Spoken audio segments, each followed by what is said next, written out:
a peek at the webinar, then they'll be able to do that. So you will see on your screen now up in the top right-hand corner that the meeting is being recorded.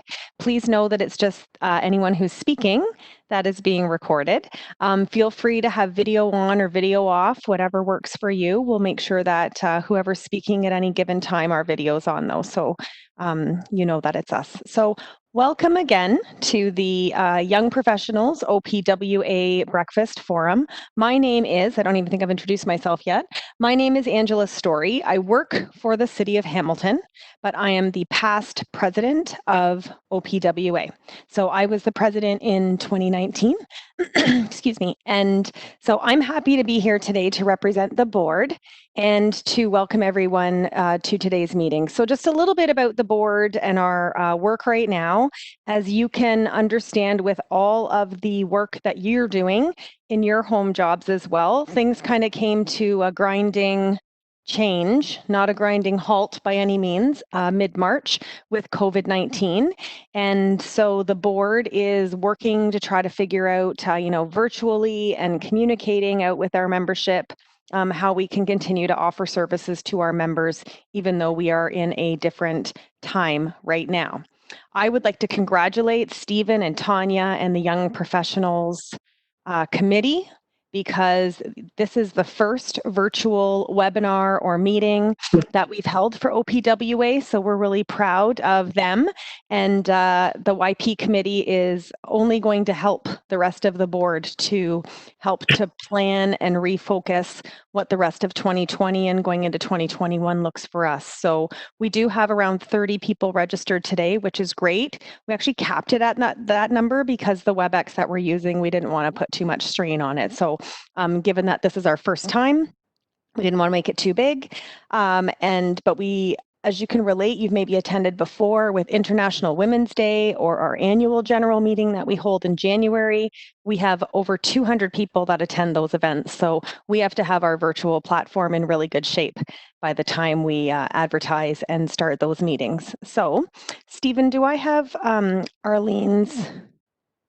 Hi, Angela. Angela, thank you for the introduction. Oh, Tanya, you'll do it? Yeah, I can say a few words for Arlene. Great. So Arlene has over 25 years of experience in background of architecture and construction management in commercial, retail, and hospitality industry. So she has a proven ability to direct new build, fit up, and renovation projects, overseeing several multi-million-dollar projects simultaneously. Her lifelong interest is in design, and she began her career in architecture and real estate development following the completion of her architectural degree with Carleton University. And from here on, I'll pass it to Arlene to give you more insight of her experience and knowledge. Thank you. I'm going to share my screen. And hopefully you guys can see my screen okay? Yeah. Okay, just 1 second. My PowerPoint is not quite doing what it's supposed to. Here we go. So, great. Let me just move this one piece out of the way. It's in the middle of my screen. Okay, so thank you. My name is Arlene Didier, and I have been working in construction my entire career. I'm so excited to be speaking with you today, and I've been working on this presentation for months. I first presented it to OPWA for Women in Public Works in Ottawa on March 10th, and since then, the world has really changed. But what I realized then and what I realize now is I've been waiting to speak about this my whole life. So I'm going to tell you the story of women in construction. First, I'll start with just the facts. And it may be a little bit dry, but it's revealing. And then I'll go through to the most unlikely place, interpreting this through my mirror and through my own history, which spans 25 years.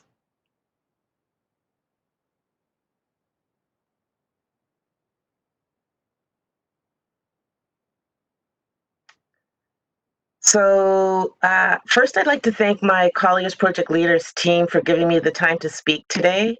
My schedule is insane, and my colleagues, my friends, and my comrades in construction are all covering for me so I can be here, and I adore them all.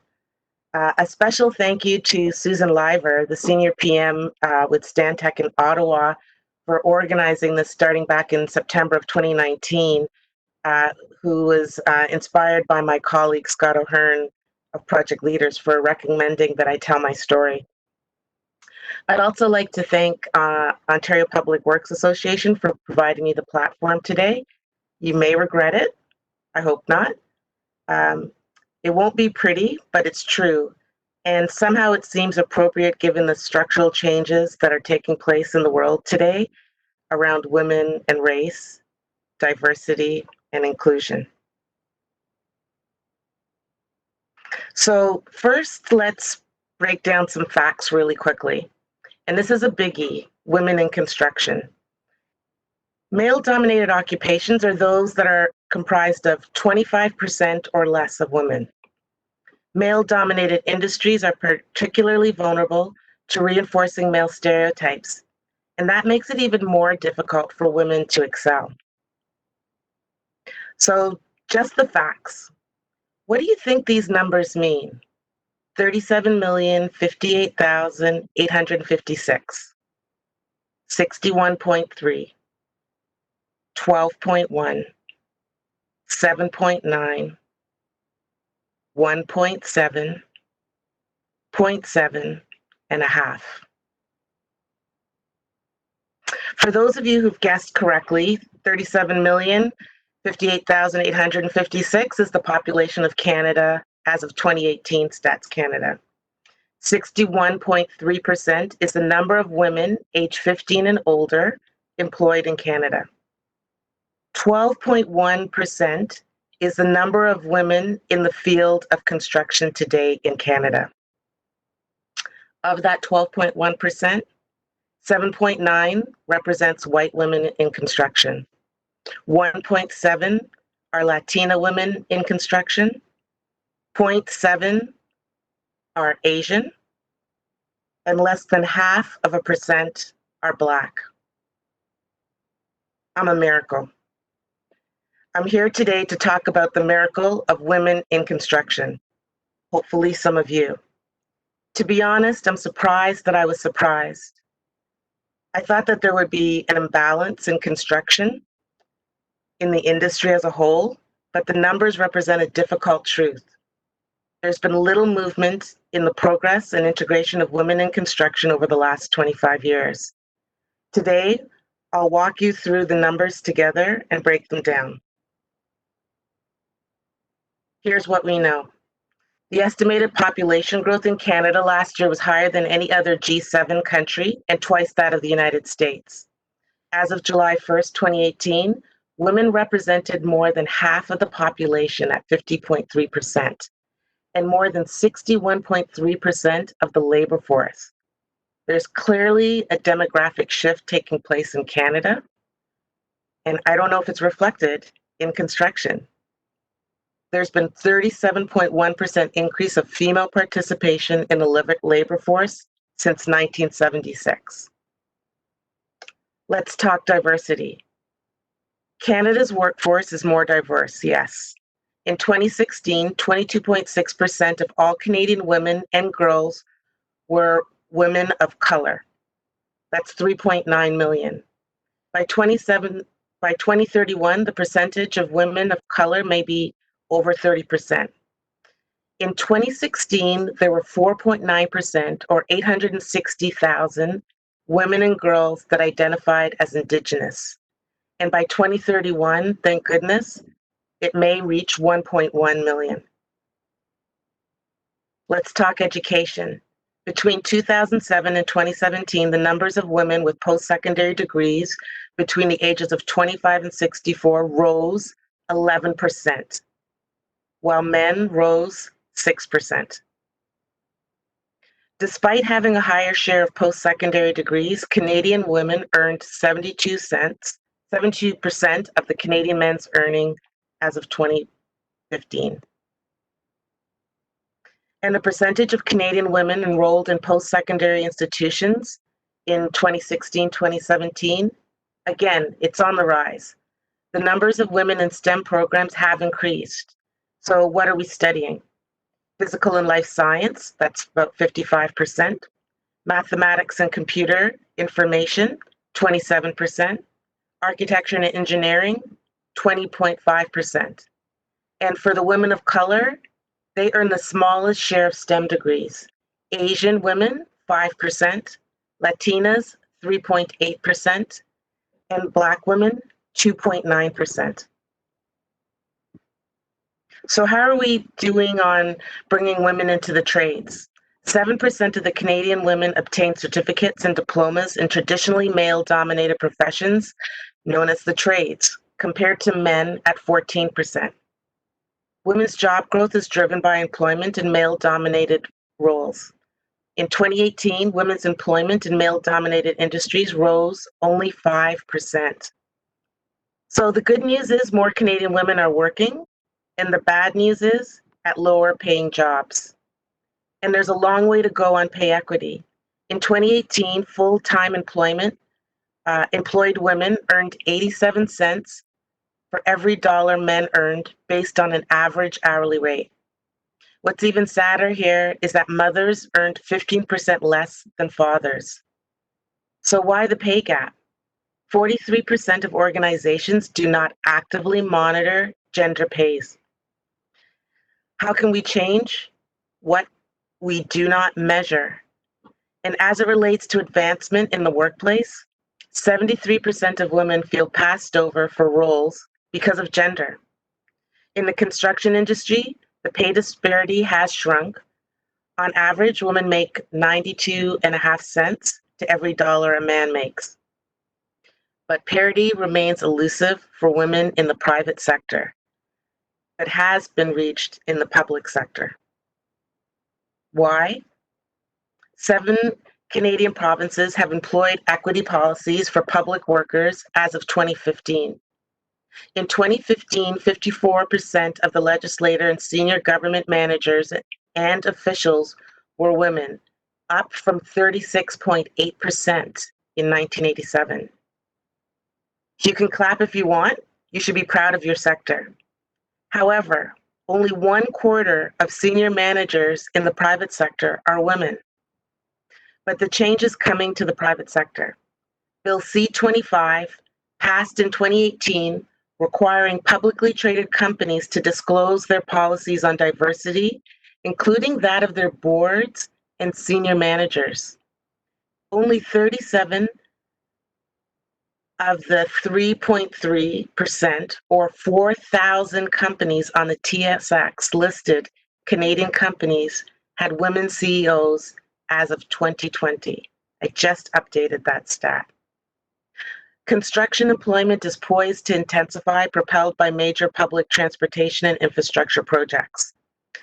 In 2019, there were approximately 191,700 women employed in Canada's construction industry, of which 27% worked on site directly on construction projects, while the remaining 73% worked off-site, primarily in administrative and management-related occupations.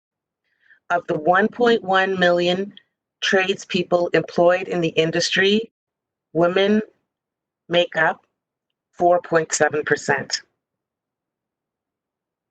Let's look at the data. And I found this fascinating. And I hate charts and tables and presentations, but I found this really eye-opening. The total number of people employed in construction industry in Canada is 1.4 million. So remember that as you look at this table. Of the 1.4 million workers, 1.1 million work on site. The other 300,000 work off-site. So if you look at the table in red, of the 1.1 million workers that work on site, only 51,000 are women. Women in construction working on site, that's 4.7%. And in real terms, what does that mean? For every 100 men, there may be 4 women. No wonder there's no accommodation for women on construction sites. And when I say that, when was the last time you saw a toilet for women on a construction site? Most women are in offices and work off-site. In fact, I do both as a project manager of major capital projects and a recovering architect. So how did we get here? I'm not a statistician or a historian or an analyst. However, it was important to go through that data to give context to the second part of my presentation. Let there be no question, being a woman in construction and real estate is a challenge. And there's not a cute anecdote, it's just the facts. I'm a woman in construction and I represent 0.5%. So what I'll do is hold up a mirror to myself and tell my story within its own paradigms and explain my shifts. My hope today is that I tell my story and you may see your story, her story, his story, their story, and together we can create a new history. Hopefully, creating a new reflection in the mirror, creating a paradigm starting in the most unlikely place, beginning with me, beginning with us. So let's start with the definition of paradigm: a pattern, an example, a model, an overall concept accepted by most people in an intellectual community because of its effectiveness in explaining complex processes and ideas and sets of data. I posit that to think of the world in paradigms is a privilege, and privilege is invisible to those that have it. It's not a person's fault for having it, but it's their responsibility to change it.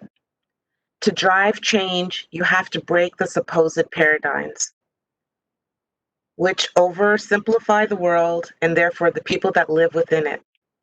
And make no mistake, I am intentionally using the word paradigm instead of the word stereotype, because a stereotype is fixed and a paradigm can shift. The shift, what is it? What if I told you that as dire as the state of women in construction sounds today, there is a shift coming? What if I told you that you could be the change agent that starts that shift? And what if I told you that all you had to do is to make one change today to make that shift happen? So I'll take you through my looking glass, my mirror, and I'm going to pass it along to you. I have 3 paradigms and 3 shifts, and you can choose any one or all to be the agent of change. So let's start with my girlhood. One thing has remained as a constant in my life. I've always been Black, and I've always been a woman. So the first paradigm I faced was young Black female girl, my childhood. Around the time that I took this photo, my mother told me, after relentless badgering, that I was not going to Polish class after school with my friends because I was not Polish. And I was crushed, but quickly came back with, can I go to Maltese class? I was born in Port of Spain, Trinidad, and I grew up in Toronto, Canada. The paradigm I faced were not of my making. I was described as disengaged, distracted, disenfranchised, apprehensive, withdrawn. And that's what I was told as a lower middle class immigrant child of divorced parents. And to boot, I was dyslexic. You know, she tries hard, but it may be all too much for her. It was a recommendation of my teacher that your daughter, she should be streamed into a general program. Now, back then in Toronto anyways, general programs took you to grade 12 and hopefully to a trade school or a technical college. But my mother wouldn't hear of it. She entered me into the advanced program that took you to grade 13 and hopefully university. And by hearing disengaged, disenfranchised enough times, you begin to believe it. To be honest, I was truly not interested in sitting in a classroom as the only Black person, a child, listening to Huckleberry Finn. A great novel, yes, but every time the N word was mentioned with no contextual education, I would endure both fleeting and lingering glances. Withdrawn and disengaged? Yeah. So I secretly made a plan. Paradigm shift number one: to be defined by no one but myself. I secretly became engaged, motivated, mindful, perceptive, and creative. How? I hatched a plan in grade 13. It was my dance career. I started dancing when I was 6, and I spent months in grade 13 convincing my mother that I should take a gap year before university to travel to Europe and secretly launch my dance career. And the simple fact was, I had no intention of returning to Canada. But as part of the deal, amongst many promises that I made my mother that year, including paying for my 6 month journey, was that I would complete all of my university applications before leaving. So I did. But really, what were my chances of getting into architecture school? 27%. 75 out of the 2,000 applicants were accepted every year. So I didn't think about it, didn't give it a second thought. I remember this like yesterday. I was calling home from London to tell my mother that I wasn't coming home, that I was not going back to Canada. And she quickly told me to get home like bleeping yesterday, that I'd been accepted to architecture school. And I swear to God, I thought she was lying. I was like, what? And I did. I got accepted to architecture school. In fact, I got accepted to more than one architecture school. And I did come home. And I went to Carleton University School of Architecture. And I picked that school because it was the farthest away from my mother, and I'd show her. But a funny thing happened when I went to architecture school. I was like a duck to water. And by the 3rd year, I was a teaching assistant. And by the time I graduated, I was an assistant professor living in Rome with a directed studies abroad program and working on an archaeological dig in the south of France in the off season. I mean, not bad. It's crazy, right? Paradigm shift. Number one, be defined by no one. Fear is air. And I danced with my fear. Fear of my teachers, my mother, my professors, the world. Fear can immobilize you. It can make you do only the safe choices instead of what's right for you. And you may not even know what it is. Architecture was the first thing I was really ever good at. I mean, honestly, it took me a few years to get over the dance thing. I mean, my last attempt, my Broadway-like audition in Toronto, I realized the sad truth that I'd always be in the chorus and I'd never be the lead. But boy, was I good at this architecture thing.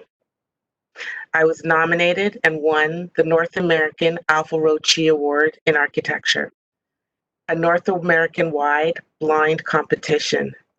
Me. Who knew? Well, my mom, but that's another story. So, my adulthood. I remember telling my father that I'd been accepted to architecture school, and he asked me in that tone that dads have, "Why would you do that?" You're young, Black, and a woman. Really, Daddy? That's it? Is that what you have to say? Well, I'd show him. And so, yes, in my adulthood, I'm still a Black female. And in my adulthood, as I was hitting my stride as an intern architect, I was described as arrogant, aggressive, stubborn, impertinent, and opinionated. So, does this sound familiar to you? So this is the paradigm. I'm setting up for a meeting. And at this time, I was an associate architect. A gentleman walks into the conference room 10 minutes before the meeting is to start. And I'm nervous because it's my first major rollout of branches for one of the big four banks in Canada. And I'm setting out the agendas and making sure everything's ready. I want to make sure it's perfect. And he sits down and asks if I can get him a coffee. And I politely told him that I think that there was coffee outside. It was in my office. And then he told me how he liked his coffee. I continued setting up. And when the meeting convened and we had all introduced themselves, he said quite sincerely to the entire room, dozens of people, "Oh, so you're the architect. Well, good for you. That's wonderful. Great job." Paradigm shift number 2. Arrogant? No. Confident? Hell yes. Determined, focused, bold, thoughtful. I left Canada in the late 90s. There was a recession, for those that can remember that far back, and there was no work for architects. And I moved to Washington, D.C. I practiced architecture there for almost a decade before I went and moved into project management. And I went on to become the first Black female president of the oldest real estate organization in Washington, D.C., the Washington Real Estate Group. And this is a big thing in Washington because you can only be selected and voted in by pre-existing members. And during that time, I met an old, white, very rich Republican developer and a gentleman from Virginia. And I had a paradigm about his type. And I was wrong. He became my mentor for the next 6 years of my career. Paradigm shift number 2. Don't judge a book by its cover. I needed to learn to challenge with empathy. And he clearly knew he was privileged, and he knew that privilege was invisible, and he made it his responsibility to change it. And he challenged me with empathy, both intellectually, politically, economically, through guidance, mentorship, allyship, and sponsorship. And he encouraged me to be more than I thought I could be. He encouraged me to own real estate, to hold steadfast to my principles, to not buy into the systemic bias. Challenge with empathy. He changed my paradigm of him. He changed my paradigm of myself. But that's a longer story. My primehood, my last paradigm, and my most favorite. Just letting you know, I'm still a Black female, now identified as she, her. Those are my pronouns. And you may be wondering, why am I putting at the top of the 3 paradigms Black female? Because it's my constant, and it's obvious, right? So why do people ask me what it's like being a Black female? Simply put, it's who I am. No one asks other people, how do they feel about being themselves? Anyways, I digress. Some may say I've become obstinate, but professional. outspoken, but sensitive, and very bossy. Sound familiar? And for some, it may be true. Here's where I go back to the beginning. Challenge with empathy. Two things have happened to me in the last 10 years since I've been back in Canada. One, I reconnected with my father, who I was estranged from since my parents divorced as a little girl, and I've come to understand him and his words at hearing I was becoming an architect. You're a young Black woman. Why would you do that? And here's my paradigm shift number 3. He was afraid for me. When he said, "Why would you do that?" he saw the world through his lens. He saw his reflection in me, and he was scared.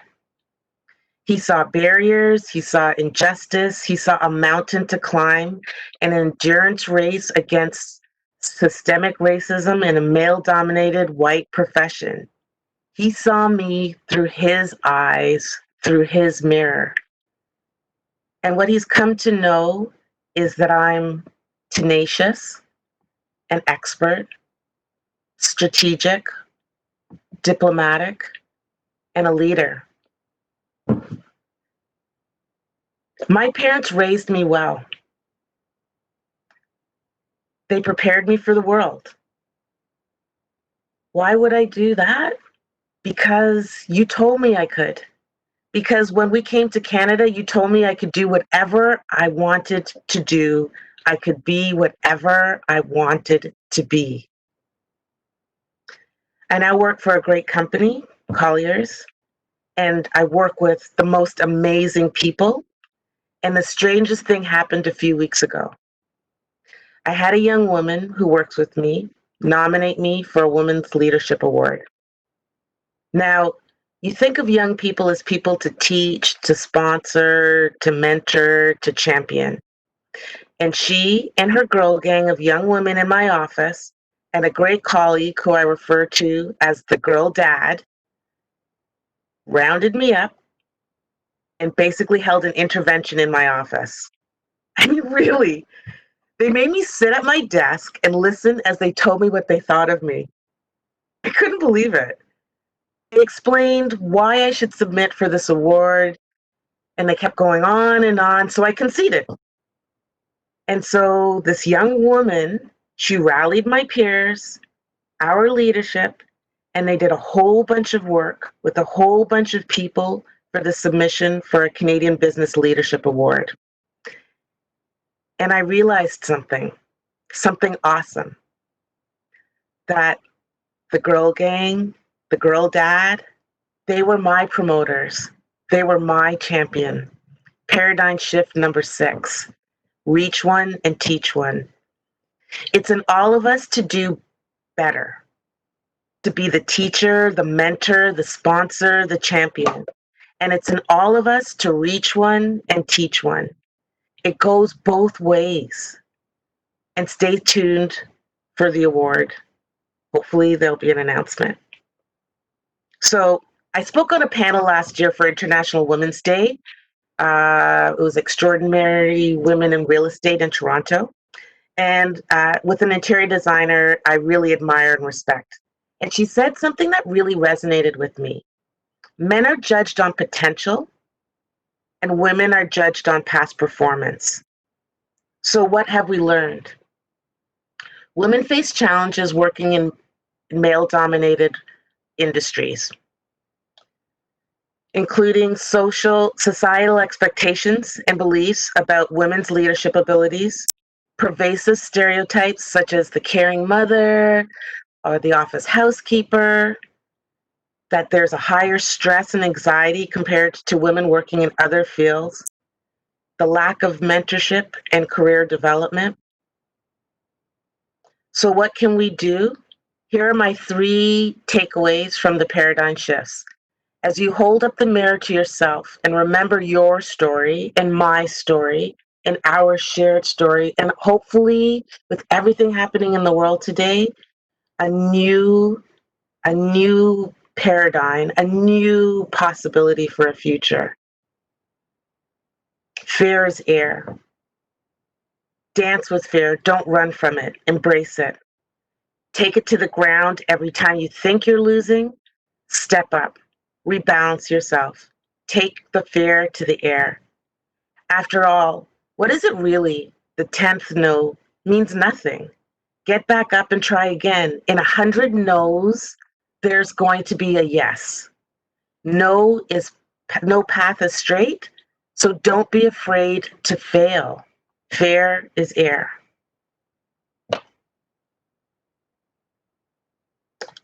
Challenge with empathy. Remember, it's okay to challenge old paradigms, break the stereotypes, disrupt the status quo. Challenge with empathy.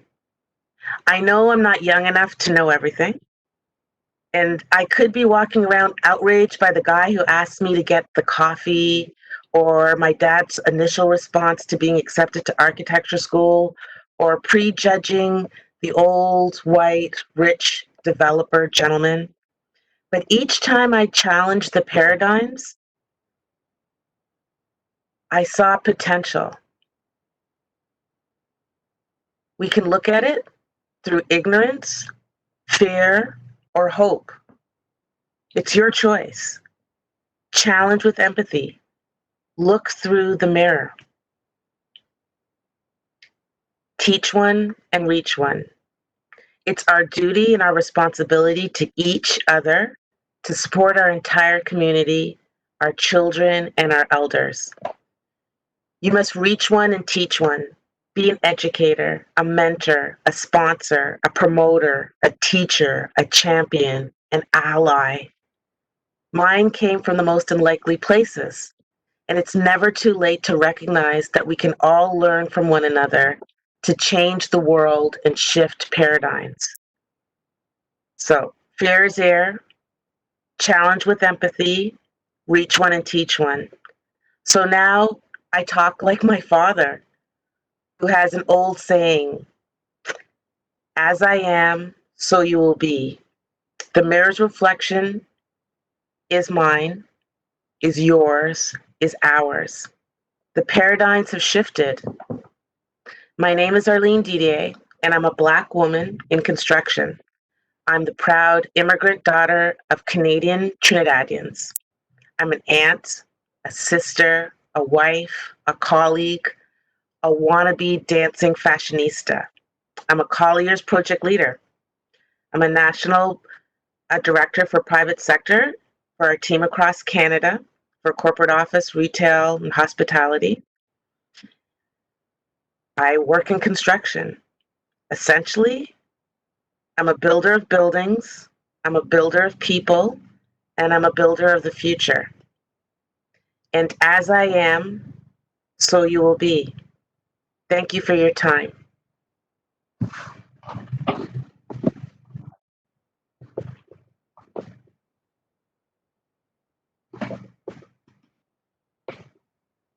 If anyone has, does anyone have any questions?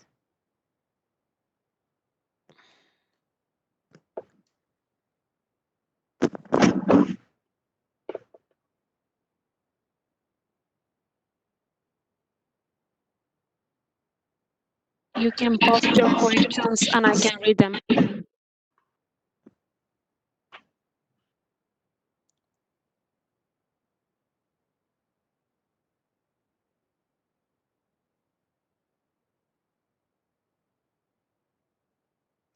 Okay, so I assume then, actually, yes, questions are coming up. So the first question for Lynn is, do you find that there is a difference between the US workforce and the Canadian workforce in terms of diversity and inclusion? That's a very interesting question because I thought that there were certain paradigms that I would see, especially going to work in Washington, D.C. And the sad truth is that the diversity is limited to certain levels and it's restricted. So you think that you'd be walking in, and I thought in Washington, D.C., that I would be sitting across the table and that my office would be very diverse, and it wasn't. And so it's really not that much different than it is in Canada, unfortunately. Yeah. Thank you. The second question is how long will it take for organizations to see more women and diversity in those top strategy leadership positions? So this is a question that we ourselves are asking at Colliers. And when we look at organizations and what they're doing, so we've just now had our second board member as a woman for the global company. And I sit on the North American Executive Leadership Board for Diversity and Inclusion. So I'm going to only use our company as a basis. And one of the things that we're doing is we're benchmarking ourselves. We are, in order for people to stop with all the lip service, I'm looking at all the LinkedIn posts that people are writing and making these diversity statements. We're going to do the right thing now, especially in light of everything that's going on. I think that it will take as long as people will tolerate waiting. And I think that as young leaders, you have a voice that's stronger. You are changing. You're changing the world. When I talk about my girl gang in my office, I wish I was them. Uh, they have accomplished so much more. They're so much brighter, so much more open and faster. I think that the length of the change is only as long as we, the people, will tolerate it. And if we keep accepting status quo and don't demand better of our business leaders, and if we don't speak up and if we remain silent, it'll take a really long time. But if you think about the numbers that I gave you, that of the workforce in Canada, 60% are women. Do you see that in your leadership? No. And so you need to ask the question and hold your company accountable. Say, can we make a 3-year plan or a 5-year plan? And there's no excuse that they're not out there. We're all here, right? So I think it's only as long as we let them make it, allow it. Yeah, you're totally right on that. There are a couple more questions coming in. So one of them is how long it took for you to have your first breakthrough? My first breakthrough. Well, I think that's interesting. I've had many small breakthroughs. I mean, being allowed to TA early on, being able to go and teach when the rest of my colleagues and fellow graduates were unemployed back in Canada, to live in Rome, that was a big break. I think one of the biggest breaks was a very interesting situation. Someone had always said to me, my employer said, Arlene, we want you to do more business development and marketing. And this was during a performance review. And I was an architect. I was a senior associate. I had a whole team. And I was in my early 30s, and I literally started to cry in the performance review, because what I heard was, you know, you're not so good in architecture. You should move more into business development. And they were like, why are you crying? This is a great thing. And what I realized was they said, some people can only do one. You can do both, right? And so that was the first break. And then the second really big break was another. So you have to understand the context of Washington, D.C. There's Democrats and there's Republicans, and it's a Democratic city. And so Republicans stand out when when the Democrats were in, and I was there when Obama was in. And one of my dear friends, her partner, is a raving Republican, and he approached me during a lunch and said, "You know, you'd be really good at leading our North American hospitality group." And he fit the paradigm of my mentor, and not he wasn't my mentor, but he fit the paradigm of my mentor. And so I had judgments about it, and I was like, "That's crazy." Um, and I went to the interview. I had no intention of leaving. I went during the lunch hour. You know, they asked me questions like, "And what are you thinking about in terms of what you're doing?" And I just told the truth. And I then moved into project management, and I led hospitality for that group for the Mid-Atlantic region, and that was my second big shift. Yeah. The other two questions might be a little bit related. So one of them is, as an employees, what we can do to request more diversity, inclusion, and gender gap accountability within our organizations. And the other question is leading into like in terms of networking, what is your way of approaching things? So the two questions are slightly different, but they kind of interrelate in the way of approaching the situation. Okay, so the accountability question, what I would say is you need to talk about it. You need to see if your company even has a diversity and inclusion policy. Do they have a group? Do they have a plan in place? What is their plan? And you can ask them, just like you ask about your healthcare plan and you have wellness plans. I think you need to first ask them what their plan is. And then beyond that goes to what I'd said earlier is benchmarking.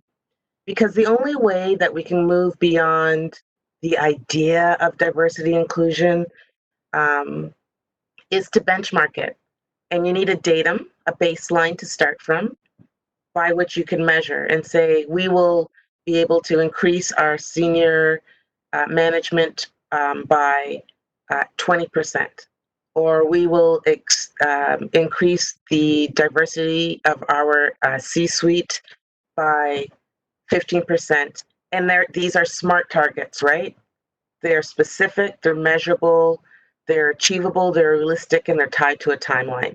So that's for what you would ask your company, and it's a conversation, and you should have that conversation. I think on the networking, and what was can you repeat the networking question?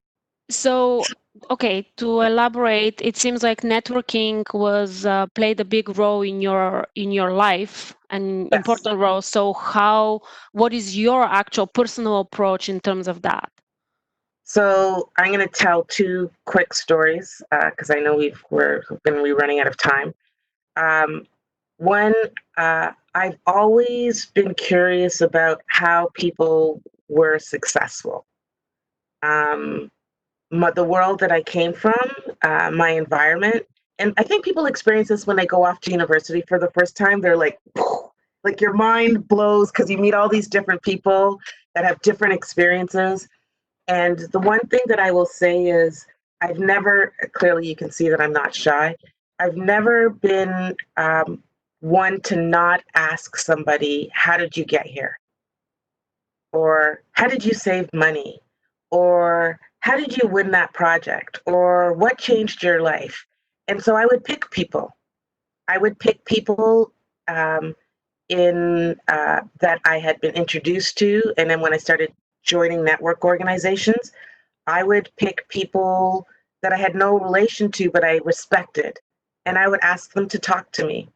And we ended up becoming friends. People will always talk about themselves.